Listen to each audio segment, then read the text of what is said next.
And although he may never achieve his full dream, at his controls is indeed a fighter pilot.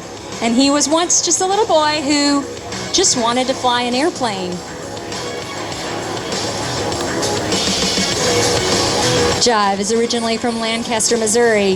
His introduction to aviation began when his dad took him to the county fair at 10 years old. His dad paid a penny a pound, a mere 75 cents, for Jive to take his first ride in an airplane. And to this day, he still remembers that the cars down below looked like little ants moving along. The next summer, Jive turned 11, and his dad said, "We're going to go to a real air show." And he took him to an air show where the United States Air Force Thunderbirds were flying. And that's when Jive knew, I don't just want to be a pilot, I want to be an Air Force fighter pilot. He knew he was going to have to study hard and work even harder to achieve his dream. He was going to have to cut grass, wash cars, anything he could do to make money to pay for his flying lessons. So he started when he was 15 years old.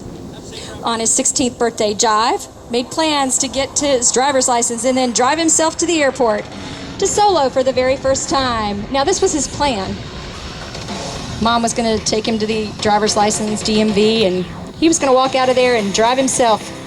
Didn't happen that way. Nope, that was a plan. But the plans don't always work out the way you want them to, because Jive flunked his driver's license test.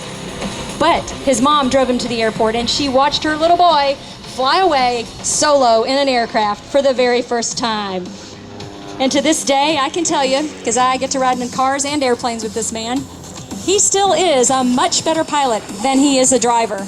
And trust me, he knows I tell this story at every single air show, because Jive wants every little kid to know out there that your plan may be this, but as long as your dream is bigger. He was earning a bachelor's degree in aviation from the University of Louisiana at Monroe. He worked full-time, went to class part-time.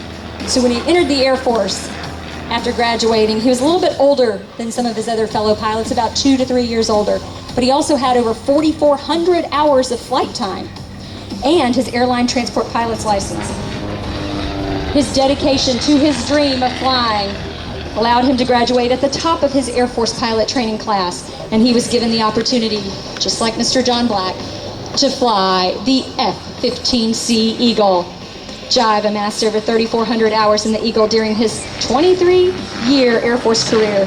He also, at the end of the career, ended up going backwards in jet time and flying the F-4 Phantom as a squadron commander at Tyndall Air Force Base. The Phantom was a Vietnam-era aircraft that was brought out of the mothballs to be used as drones, but the pilots at Tyndall had to learn to fly them so that the drone pilots could learn also. It was in that F-4 that Jive achieved his next aviation goal. That was to be an air show pilot. He became the United States Air Force F-4 Heritage Flight Pilot in 2005, and thus began Jive's now 11-year career in the air show industry. He currently has over 13,000 hours of flight time in over 60 different aircraft, including flying air shows in the T-28, the T-33, the L-39, MS-760, MiG-17, A-4, F-4, and now the little RV-8A known as Wild Blue.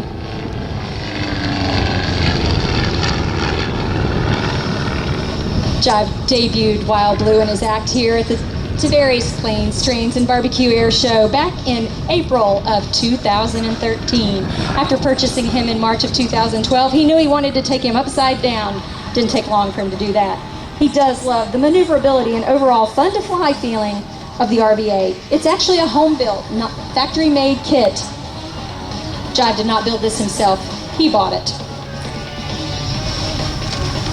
The RV-8, though, is an airplane that many can aspire to learn to fly and fly aerobatically, just like Jive's doing. Now, Wild Blue was built by someone else, and it was certified by the FAA in 2006. He can go up to speeds of 200 miles per hour. His engine is a fuel-injected Lycoming IO360 with 180 horsepower, and his propeller is a Whirlwind 200 RV. All of that is very standard on an RV-8. The only difference is for the airshow circuit. Wild Blue's been equipped with a 5-gallon smoke oil tank. Upside down. Now, Jive may have started flying airshows and jets, but he likes that he can actually keep Wild Blue right on the show line and front and center, even when he's repositioning for the next maneuver, thus making it a much more enjoyable performance for those watching. Now you can follow along with Jive and Wild Blue on their airshow adventures at wildbluerodeo.com and flyjivefly.com. Personal Twitter. Yes, our little airplane sends tweets. It's Wild Blue Rodeo. We do have one product sponsor that we'd like to thank, Wheelin' Engineering. Wheelin' sponsors our night show where we do a dedication to first responders. That was Jive's inverted wing wag to those of you. He's going to do 2 more. Jive just want to make sure that we thank everyone at Plains, Trains, and Barbecue here in Tavares for inviting Wild Blue to fly for you today. We also want to say a thank you to our new corporate sponsor, rockandrolldream.com, because everyone has a rock and roll dream. Even the little RV-8A